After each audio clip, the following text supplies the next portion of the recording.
फिर से स्वागत है मेरे चैनल पर। मैं हूं राज, आप देख रहे हैं हाईवे नाइट। दोस्तों, मैं आज आपको लेकर चलता हूं गाज़ियाबाद की कहानी में। गाज़ियाबाद की ये घटना लगभग 21 साल पुरानी है।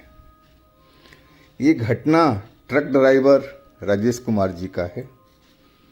तो चलते हैं उनकी कहानी में। लेकिन दोस्तों, आपने मेरे चैनल को सब्सक्राइब नहीं किया है तो प्लीज़ कर दीजिए और साथ में बेल आइकन को ज़रूर प्रेस कीजिएगा ताकि वीडियो का नोटिफिकेशन आपके पास जाता रहे। तो चलते हैं हाईवे नाइट के इस सफ़र पर। दोस्तों, मेरा नाम राजेश कुमार है।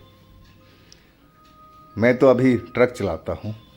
ये घटना मेरी जब स्टार्टिंग की जर्नी थी ड्राइवर की, उस टाइम की है।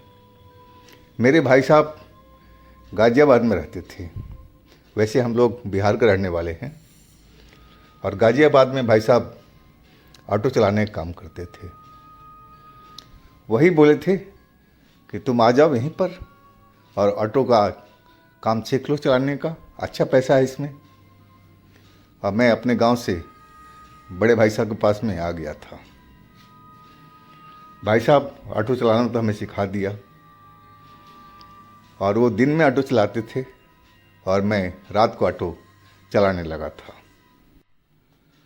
एक रात को मैं बस स्टेशन के पास में आधी रात के वक्त में खड़ा था सवारी के लिए, लेकिन सवारी नहीं मिल रही थी क्योंकि आधी रात का वक्त था। रात के अंधेरे में कोई ऑटो रिक्शा में जाना शायद पसंद नहीं कर रहा था, इसलिए मेरे पास में सवारी नहीं आ रही थी। वो काफ़ी लोग तो बस स्टॉप पर ही वेट कर रहे थे सुबह होने का, या फिर टैक्सी में वो जा रहे थे, लेकिन मेरे ऑटो में कोई नहीं आ रहा था। मैं काफ़ी देर से इंतज़ार कर रहा था सवारी का। अब मैं निराश हो गया था कि चलो यहाँ कुछ नहीं मिलने वाला है, कहीं और चला जाए। और मैं अपना ऑटो रिक्शा स्टार्ट किया, तभी एक लड़की जल्दी से हमारी तरफ आती हुई दिखाई पड़ी। वह बोली, खाली हो जी? मैं बोला, हाँ जी खाली हैं। मैं पूछा, कहाँ जाओगे आप? तो एक जगह का नाम बताई, लेकिन मैं उस जगह पर नया था, ज़्यादा जानकारी नहीं थी। मैंने बोला, जी मुझे तो पता नहीं है, अगर रास्ता आपको पता है तो बैठिए, मैं आपको छोड़ दूंगा। वो बैठ गई। फिर बोली, कितने पैसे लोगे? यानी कि जी आपको पता होगा कितना लगता होगा, आप उतना ही दे देना। मैं नया था, वो समझ गई कि ये बेचारा नया है। वो मुस्कुरा दिया और हम उसके बताए हुए रास्ते पर चलने लगे थे। बहुत देर तक वो रास्ता इधर से उधर करती रही और एक अंधेरी जगह पर, जहाँ पर एक दो मकान बस दिखाई पड़ रहे थे, बाकी खेत खेत सा नज़र आ रहा था, वहाँ पर उसने ऑटो रिक्शा रुकवाया और उतर गई वो। उसके हाथ में कोई सामान नहीं था, खाली थी बिल्कुल, और एक अंधेरे कमरे की तरफ जाने लगी। मैं बोला, किराया तो दे के जाइए। बोली, हाँ हाँ आ जाओ पीछे आ जाओ, पैसा मेरे घर पर है, मैं चल के देती हूँ। मैं समझा चलो ये तो कोई बड़ी बात नहीं है, घर से ले लेते हैं। और मैं अपना ऑटो से उतर कर के और उसके पीछे चल पड़ा। वो अंधेरा घर था, ताले की चाबी शायद उसी के पास में थी, वो घर बंद था। मुझे आश्चर्य लग रहा था कि इतनी रात को बिना सामान की लड़की कहाँ से आ रही है और इस अंधेरे घर में अकेले कैसे रहती होगी। लेकिन मैं अपने पैसे लेने के चक्कर में था, मुझे ज़्यादा नहीं सोच रहा था। वो ताली खोल करके कमरे के अंदर घुस गई और बोली, आप भी आ जाओ अंदर, हम पैसा देते हैं। बिजली तो थी नहीं, वो लालटेन था, एक लालटेन को उसने जला दिया। शायद बिजली का व्यवस्था अभी उस जगह पर नहीं हुआ था उस घर में। लालटेन जलते ही पीली रोशनी मध्यम सी हर जगह पर फैल गई थी। बोली पानी पी लो, थके होगे, थोड़ा आराम कर लो। मैंने बोला जी नहीं, मैं थका नहीं हूँ, हमारा तो यही काम ही है, आप मुझे पैसे दे दीजिए, मैं अपने घर को निकलूँगा। आप बोला हाँ हाँ पानी तो पी लो कम से कम, और एक मटके से वो पानी निकाल के गिलास में दिया। बोली पानी पी लो। मैं वो पानी पी गया। पानी तो पानी होता है, और पानी पी करके मैं खड़ा रहा। नहीं अब तो पैसे दे दो। बोली हाँ हाँ। और तभी मुझे चक्कर आने लगा था, और मैं जैसे लगा कि पूरी धरती घूम रही है, सारे चक्कर काट रहा है। मैं अपना दोनों हाथ सर पकड़ करके और ज़मीन पर बैठ गया। अब बैठते ही मुझे बेहोशी आ गई थी। मैं समझ गया कि इस लड़की ने मेरे साथ में कुछ न कुछ गड़बड़ जरूर किया है, और मैं बेहोश हो चुका था।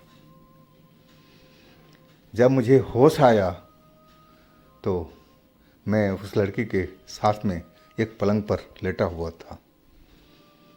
लड़की पता नहीं मेरे साथ में क्या क्या किया था, और मैं एकदम भौचक्का सा रह गया था सब देख करके।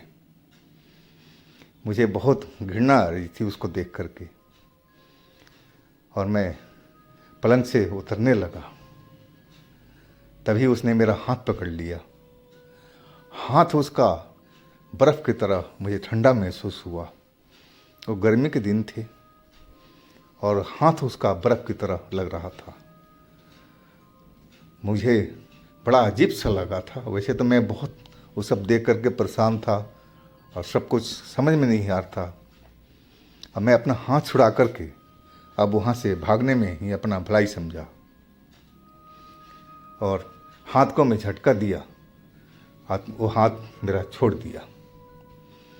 मैं कमरे से बाहर निकल गया था, गली में जहाँ पर मेरा ऑटो खड़ा था, और वो लड़की 2 मिनट के अंदर में मेरे सामने खड़ी हुई नजर आई। बोली पैसे तो ले जाओ। मैं बोला रहने दो तुम्हारे पैसे मुझे नहीं चाहिए। और मैं उसको खरी खोटी सुनाने लगा था। तुमने मेरे साथ में पता नहीं क्या क्या किया, तुम धोखेबाज हो। मैं जितनी दिल के अंदर में भड़ास था वो निकाल दिया था।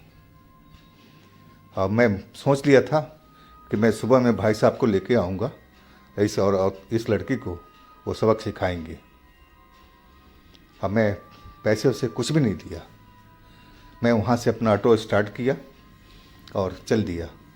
वो घर को मैं निगाह कर लिया था कि कहाँ पर है, आइडिया कर लिया था पूरी तरह से कि सुबह मैं आऊँ तो मुझे आने में कोई दिक्कत ना हो। और मैं अपने घर पहुँच गया था। घर पर तो सारे लोग सो रहे थे। मैं दरवाज़ा खटखटाया तो भाभी ने खोला। मैं रात में तो कुछ नहीं बताया, जाके कमरे में चुपचाप सो गया। सुबह मुझे जल्दी ही नींद खुल गई खटपट से, और मैं उठा। भाभी भैया साथ में बैठ कर चाय पी रहे थे, और मैं भैया को बोली भैया आपसे कुछ बात करनी है। बोले क्या है, यहीं बोलो ना, भाभी तो है। नहीं नहीं, भाभी के सामने बोलने लायक नहीं है। तो बोले कि अरे शर्मादा क्यों हूँ, बोल दे क्या हुआ। मैंने नहीं भैया अकेले में चलो। तो भाभी उठ के चली गई। बोले आप लोग बात कर लो, मैं बाद में आती हूँ। अब मैं पूरी बात भैया को बताई कि रात में मेरे साथ में उस लड़की ने धोखे से पानी में कुछ मिला दिया था, और मुझे याद नहीं है, मैं बेहोश हो गया था। सारा कहानी जो भी था मैं बता दिया भैया को। भैया सुनकर के बहुत गुस्सा हुए। बोले तू घर देखा उसका? यानी कि हाँ, मैं सब कुछ रास्ता वगैरह सब पहचान करके आया। बोले तू चाय पी, इसके बाद हम चलते हैं। मैं चाय पिया, तब तक भाभी भी आ गई थी, और उनको भी भनक लग गया था कि कोई ना कोई बात ज़रूर है। वो मेरे से पूछने लगी कि देवर जी बात क्या है, मुझे नहीं बताओगे आप? अब भाभी से मैं वो भी बात अकेले में बता दिया। भाभी भी गुस्सा थी कि चलो मैं भी चलती हूँ, देखती हूँ कौन सी लड़की है जो आपके साथ में ऐसे ऐसे गंदा काम किया है। और दोनों जने हमारे साथ में, मैं ही ऑटो चला रहा था और भैया भाभी पीछे बैठे हुए थे। मैं उस जगह पर पहुंच गया। पहुंच करके वो घर भी मुझे मिल गया। लेकिन ये क्या, जब देखा तो घर तो पूरा बस दरवाज़ा उसका खड़ा था, अब बाकी पोर्शन तो सब गिरा हुआ था। वो लग ही नहीं रहा था कि उसमें कोई रहता हो। अब हम सब देख करके हैरान थे। भैया मेरे को डांट रहे थे कि तुझे यही घर है तेरे साथ में रात में जो कांड हुआ था? मैंने कि हाँ यही घर है। बोला देख, ये इसमें भला कोई कैसे रहेगा? मैं भी हैरान था देख करके कि भैया तो बात बोल रहे हैं, सही बात कह रहे हैं। ये तो घर बिल्कुल टूटा फूटा है, इसमें तो कोई रह ही नहीं सकता कभी भी। और हम आसपास में देखने लगे कि किसी से मुलाकात हो तो पूछा जाए। 2-3 घर था लेकिन सब वैसे ही था, पुराना टाइप का, और उसमें शायद कोई था ही नहीं। अब हम आगे की तरफ चल पड़े तो कोने में एक आदमी रोड पर बैठा हुआ दिखाई पड़ा। हमने ऑटो रोक दिया और भैया उसके पास में चले गए और उनसे बात करने लगे। मैं भी पहुंच गया। भैया पूरा कहानी बताए और उस घर की बात बताई। वो जो आदमी था बोला भाई ये सब घर तो काफ़ी दिनों से बंद पड़ा हुआ है। ये पता नहीं क्यों किसी ने ये ज़मीन बेची थी, कुछ लोगों ने वो इस पर घर बनाया था, लेकिन धोखेबाजी का मामला था। ज़मीन किसी का था, बेचा किसी ने था और इस पर केस मुकदमा हो गया था। और इसके बाद में ये लोग घर छोड़ कर के चले गए थे। तब से तो वहाँ कोई रहता नहीं है। और ये लड़की कहाँ से, जो बता रहे हो, कहाँ से आ गई इसमें? अब तो मैं बहुत ही डर चुका था। भैया भी हैरान थे, भाभी भी हैरान थी, तो आखिर कौन थी वो लड़की? और इस पहेली का आज तक कोई हल मुझे नहीं मिल पाया है। मैं कई बार वहाँ पर जब भी मौका मिलता था वो पता करने की कोशिश करता था कि वो लड़की कौन है। रात में भी कई चक्कर में लगाया था, लेकिन जब भी आता था वो घर बंद ही मिलता था। दरवाज़ा वो टूटा हुआ घर था, उसमें कौन रहने आता है? तो क्या वो चुड़ैल थी, कोई आत्मा थी, याक्षिनी थी, क्या थी? ये मुझे आज तक पता नहीं चला। तो दोस्तों, ये थी आज की कहानी राजेश कुमार जी का। अगर आपके पास भी इस तरह की कोई अपनी स्टोरी है, कोई कहानी है, कोई घटना है, तो हमें इंस्टाग्राम पर या मेरे व्हाट्सएप नंबर पर शेयर कीजिएगा। मैं आपकी कहानी को ज़रूर बनाऊंगा।